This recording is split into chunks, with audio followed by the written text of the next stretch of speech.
Hello and welcome back to the channel, your go-to source for understanding the complex world of short squeezes and hard-to-borrow stocks. Today, we're diving deep into a fascinating and peculiar example that recently hit our screener, a microcap company known as GITS. We'll break down why GITS is appearing on our hard-to-borrow list, what the data actually tells us, and what factors you absolutely need to consider. Important disclaimer, this video is for educational and informational purposes only. Nothing in this video constitutes financial, investment, or trading advice. Always do your own research and consult a licensed financial advisor before making any investment decisions. Past performance does not guarantee future results. Let's zoom in on GITS. Show GITS ticker and basic info. This company is categorized as a microcap stock, which generally means it has a smaller market capitalization and often lower liquidity compared to larger companies. Our estimated float for GITS is approximately 2.4 million shares. A smaller float can sometimes amplify price movements if there's significant buying or selling pressure. Now, let's look at the recent trading activity for GITS. Show price chart, zero movement. Over the past 30 days, GITS has shown absolutely no price change, holding steady at plus 0.0%. The last 5 days? Also plus 0.0%. And today? You guessed it, plus 0.0%. This absence of price movement becomes even more telling when we consider the volume data. Today, GITS recorded 0 shares traded. That's right, 0. Its 30-day average volume is also 0 shares, resulting in a relative volume of 0x its average. This is a crucial piece of information we'll explore further. What's cost to borrow and why it matters? Before we get deeper into GITS, let's quickly cover the basics for any beginners.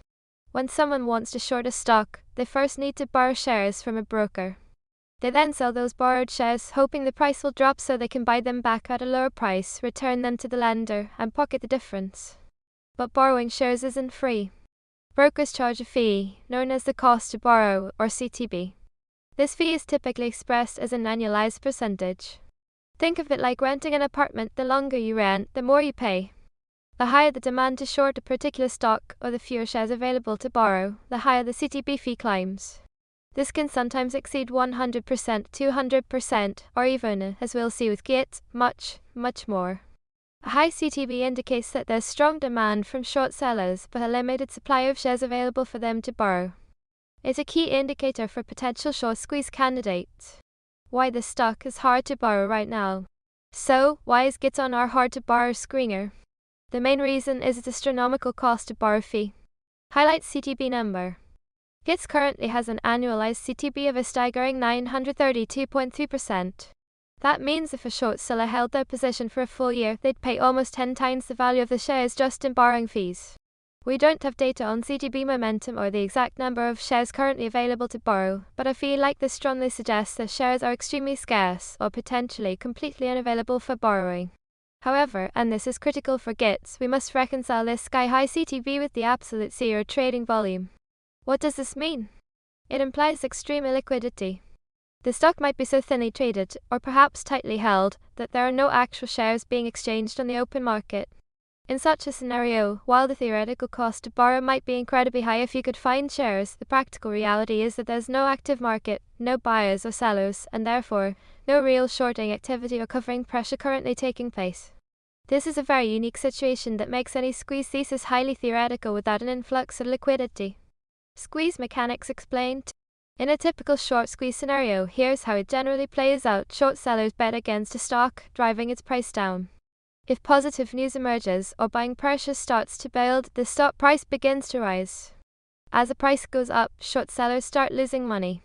If the losses become too significant, or if the CTB fees become too expensive, they might be forced to cover their short positions. Covering means buying back the shares they initially sold to return them to the lender. This forced buying creates even more upward pressure on the stock price, leading to a cascade of short sellers covering, which further fuels the price surge. This is a squeeze. For GITS, with its 2.4 million estimated float, if liquidity were to suddenly appear and genuine buying pressure emerge, that 932.3% CTB combined with a tight float could, in theory, create an explosive situation. But again, the current lack of any trading activity means the mechanisms for squeeze are not currently engaged. Dilution risk check. One major factor that can completely negate a short squeeze, even with a high CTB, is dilution. Dilution occurs when a company issues new shares, increasing the total number of outstanding shares. This can happen through various SEC filings like S-1s, S-3s, or 424-BS. When new shares flood the market, it can dramatically lower the stock price, making it much easier for short sellers to cover their positions, thus removing any squeeze potential. For GITS, our dilution risk check is clear. We found no recent dilutive SEC filings in the last 90 days.